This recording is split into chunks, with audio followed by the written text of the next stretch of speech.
right, I am back in New York, back to training, had a lovely time in Spain. I got this nice jellyfish sting as a little souvenir while I'm there.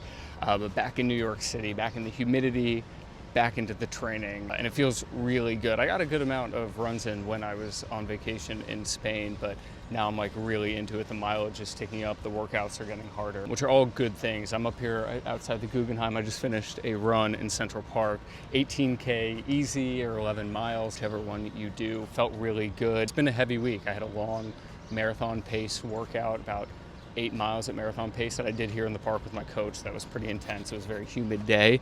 And then yesterday I did a track workout, 20 by 200. So it's been a heavy week. We're really getting into it with the training, and I know it's only gonna ramp up as we get into the future here with things. But quick gear check for today.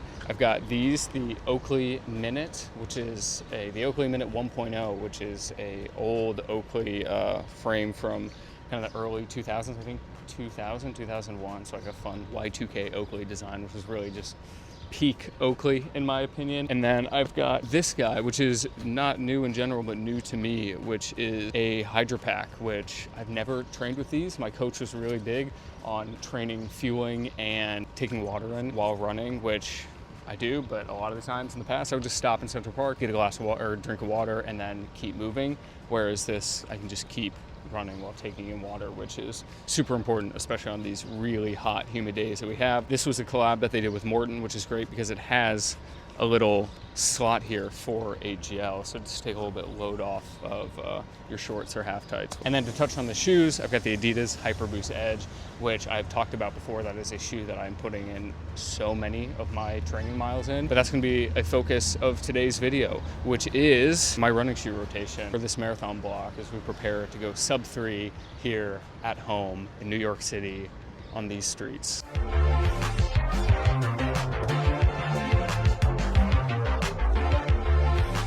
As you probably know by now, I'm a huge gear head, and one of my favorite things about training for a marathon is the amount of gear that I can justify having and using.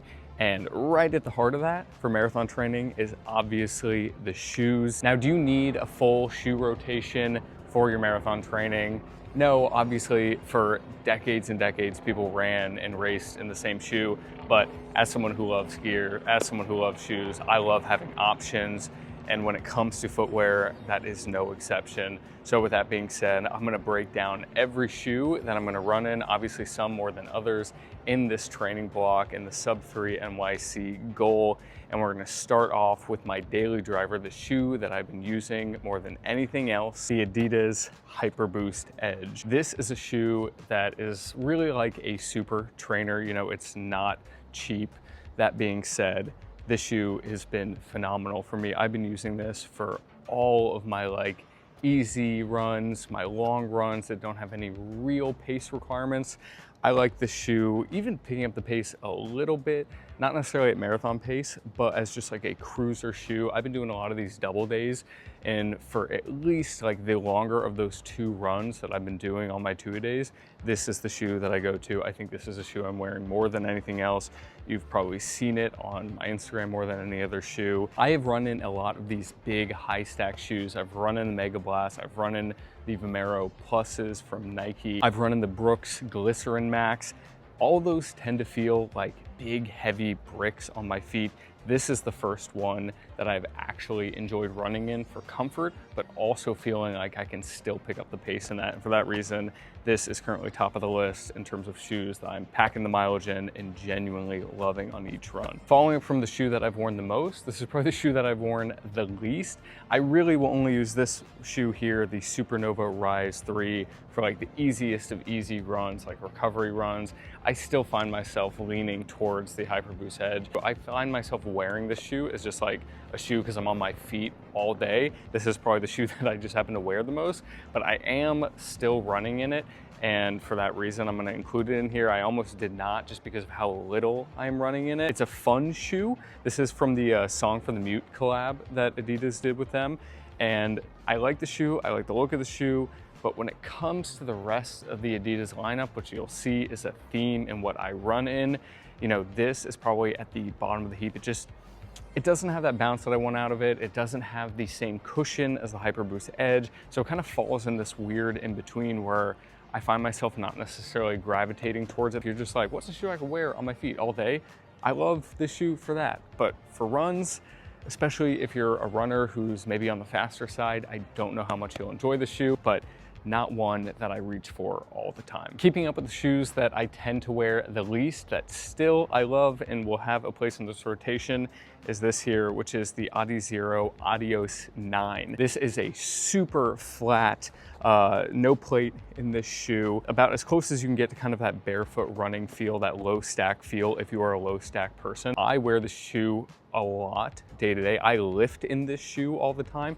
It does have that Light Strike Pro foam in it that you will find in the Adios Pro 4. Like I said, if you love a low stack shoe, I think it's the best one I've run in. I've run in the Nike Street Flies I put a lot of miles into the Nike Street Flies. It's probably the closest comparable I can get to with this. That being said, there are other shoes I find myself gravitating towards more, similar to the Supernova Rise, but it is a shoe that I love, a shoe that I've worn a lot, but one that is definitely further on the back burner compared to other stuff that I have coming up here. And now probably the most ubiquitous shoe of 2025, probably 2026 too, which is the Evo SL.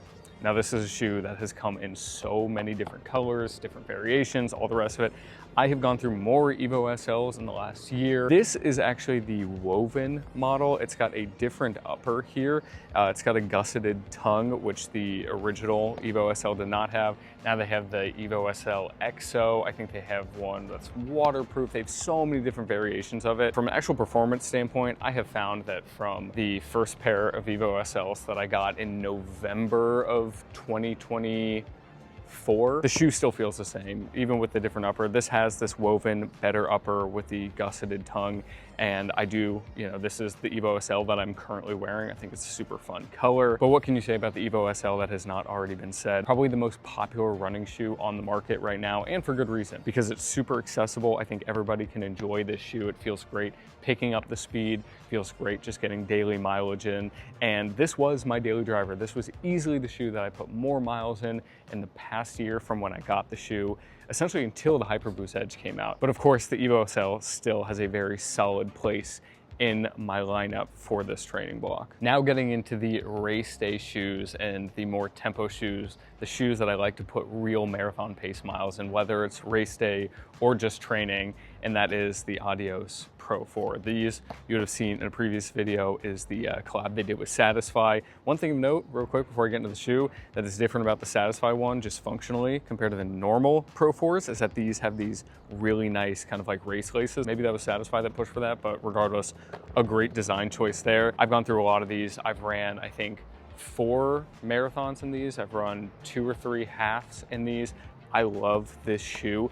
I wore for years the Alpha Fly 2s, the Alpha Fly 3s for my marathon like race day shoe. When the Pro 4 came out, it just like clicked for me. First marathon I ran in these was the Paris Marathon in 2025.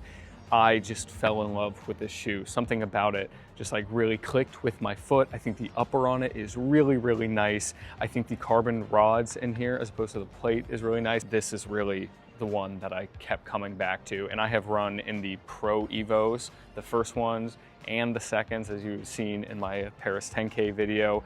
And even running in like the Pro Evos, I still think the Pro 4 in a lot of ways is like a better shoe. Now in a training block, I will use these for like marathon pace workouts. I have definitely made the mistake in the past of saving race day shoes for race day. And it's a real privilege to be able to have a bunch of different shoes and be able to rotate them, be able to run and train in expensive race day shoes, because these are not cheap shoes. That being said, I've made the mistake in the past of trying to save shoes until race day, and then I cramp, I feel weird in my feet, maybe I got the size small. For that reason, I'm a huge fan of training in the shoes you're gonna race in, especially if you can. And for me, that means a lot of marathon pace miles in these shoes, because I will most likely be running in these come November. That being said, a lot can change between now and then. Could be running in the Pro 5s by November. I know they will be out by then.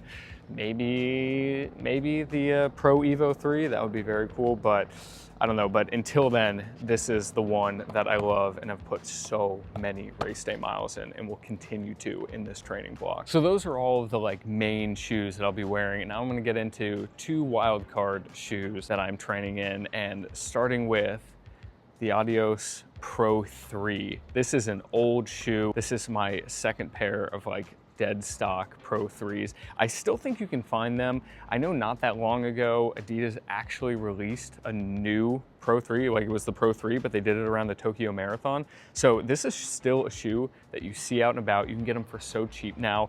It is a very, very different shoe. Very different shoe from where they went with the Pro 4.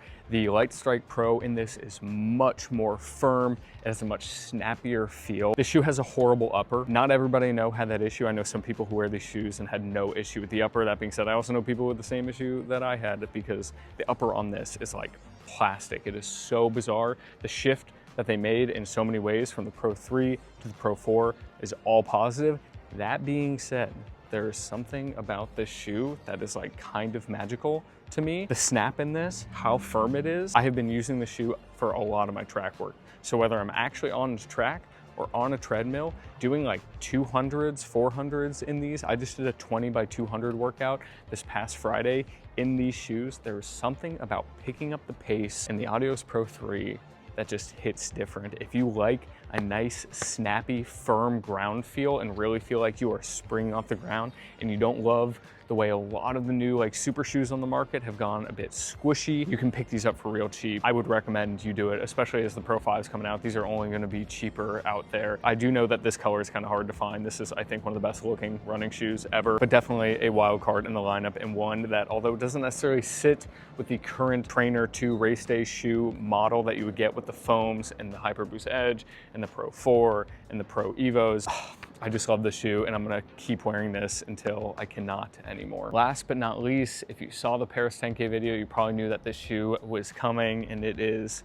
the Adios Pro Evo 2, the second iteration of Adidas like crazy prototype style, top of the line running shoe. These are ridiculous. I talked about them in that Paris 10K video. I ran in them in that Paris 10K. I have worn the crap out of these. It's a $500 shoe. You gotta just wear these things if you have them after you get past that first race you wanna run in them. It is an insane privilege to be able to run in these shoes.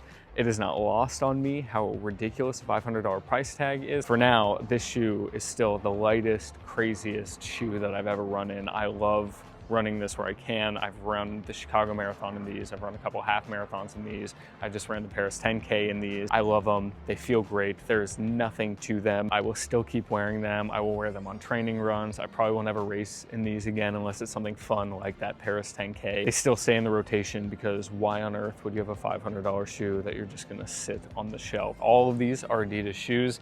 And that's not because this is a sponsored video. It's not because I am sponsored by Adidas. Adidas has given me shoes. They've given me some of these shoes. I've worked with Adidas in the past, but I've also been given shoes by Brooks, Nike, Saucony, Asics, across the board. And I came back to Adidas, and I wear Adidas all the time because I love them and they work for me.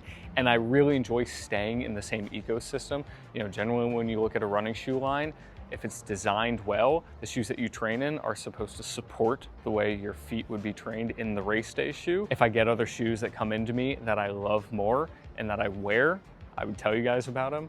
But that is why all the shoes that I have in here are Adidas. So there you have it, all the shoes that I will be running in as I train for the New York Marathon come this November. I love shoes. I hope you guys enjoyed this as well. Let me know down below what shoes you guys are gonna be training in if you're running a marathon this fall. With that being said, I will leave it there, and I will catch you in the next one.